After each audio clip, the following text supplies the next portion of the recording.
അടുത്തത് കർക്കിടകക്കൂറാണ്. പുണർദത്തിൻ്റെ അവസാനത്തെ ഒരു പാദവും പൂയം ആയില്യം നക്ഷത്രങ്ങളും ചേർന്നതാണ് കർക്കിടകക്കൂറ്. അഷ്ടമസ്ഥാനത്ത് ഈ ചതുർഗ്രഹ യോഗവും ഒക്കെ വരുന്നു എന്നുള്ളത് കൊണ്ട് പല തരത്തിലുള്ള മനോവ്യഥകൾ അവർക്കുണ്ടാകും. ചില രഹസ്യ ജോലികളും മറ്റുമൊക്കെ ചെയ്യുന്നവർ, അല്ലെങ്കിൽ മറ്റുള്ളവരെ അറിയാതെ ചെയ്യുന്ന ചില ഗവേഷണങ്ങൾ, അതുപോലെ പോലീസ്, ഇൻ്റലിജൻസ് അല്ലെങ്കിൽ അങ്ങനെയൊക്കെയുള്ള ചില ജോലികൾ, അങ്ങനെയുള്ളവർക്ക് അനുകൂലമായിട്ടുള്ള ഒരു സമയമാണ്. എന്നാൽ ഇവർക്ക് അവരുടെ സ്വന്തം പ്രവർത്തന മണ്ഡലത്തിൽ, പ്രവർത്തന മേഖലയിൽ അഥവാ ജോലിസ്ഥലത്ത് മറ്റുമൊക്കെ ചില പ്രശ്നങ്ങൾ അഭിമുഖീകരിക്കേണ്ടതായിട്ട് വരും. മറ്റ് കൊളീഗ്സുമായിട്ടും സുപ്പീരിയർ ആയിട്ടുള്ള ആൾക്കാരിൽ നിന്നും ഒക്കെ ഉണ്ടാകാൻ സാധ്യത ഉണ്ട്. അതുകൊണ്ട്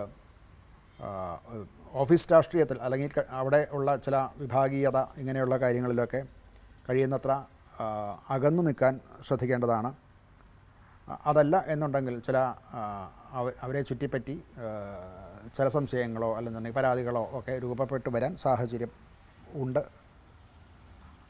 ധനപരമായിട്ട് അപ്രതീക്ഷിതമായിട്ടുള്ള ചില ചിലവുകളൊക്കെ അവർക്ക് വന്നു ചേരാനിടയുണ്ട്.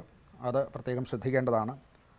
കഴിയുന്നത്ര റിസ്ക് ഫാക്ടർ നോക്കിയിട്ടേ ധനം ഇൻവെസ്റ്റ് ചെയ്യാനോ മറ്റുള്ളവർക്ക് കൊടുക്കാനോ അല്ലെങ്കിൽ ധനപരമായിട്ടുള്ള കാര്യങ്ങളൊക്കെ ചെയ്യുന്നത് വളരെ സൂക്ഷിച്ച് ചെയ്യേണ്ട ഒരു കാലമാണ്. ആരോഗ്യ സംബന്ധമായിട്ട് ഒരു ചില ഉറക്ക പ്രശ്നങ്ങളൊക്കെ നേരത്തെ സൂചിപ്പിച്ചു കഴിഞ്ഞു. ഉറക്ക പ്രശ്നങ്ങളൊക്കെ വരാം. അതുകൊണ്ട് അവർ രാത്രിയിൽ വളരെ നേരം വൈകി ഉറക്കത്തിലേക്ക് പോകുന്നതൊക്കെ ഒഴിവാക്കണം. രാവിലത്തെ സമയം ജോലി കൂടുതൽ ചെയ്യുന്ന രീതിയിലേക്ക് കൊണ്ടുവരണം. ഇവർക്ക് ദഹന പ്രശ്നങ്ങളും സംഭവിക്കാവുന്നതാണ്. അതുകൊണ്ട് അങ്ങനെയുള്ള ഭക്ഷണങ്ങൾ ഒഴിവാക്കുകയും ഉറക്കമിളയ്ക്കുക മുതലായിട്ടുള്ള കാര്യങ്ങളും ഒക്കെ ഒഴിവാക്കാൻ ശ്രദ്ധിക്കേണ്ടതാണ്.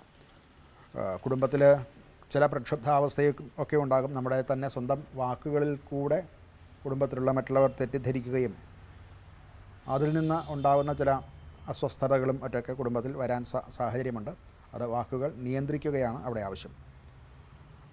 ഇവർ ശിവക്ഷേത്ര ദർശനം നടത്തുന്നതും ജലം കൊണ്ടുള്ള ധാര നടത്തുന്നതും ഒക്കെ അനുകൂലമായിട്ടുള്ള ഫലം ചെയ്യും. അതുപോലെ ജലദാനം, ജലം മറ്റുള്ളവർക്ക് പ്രയോജനകരമാം വിധം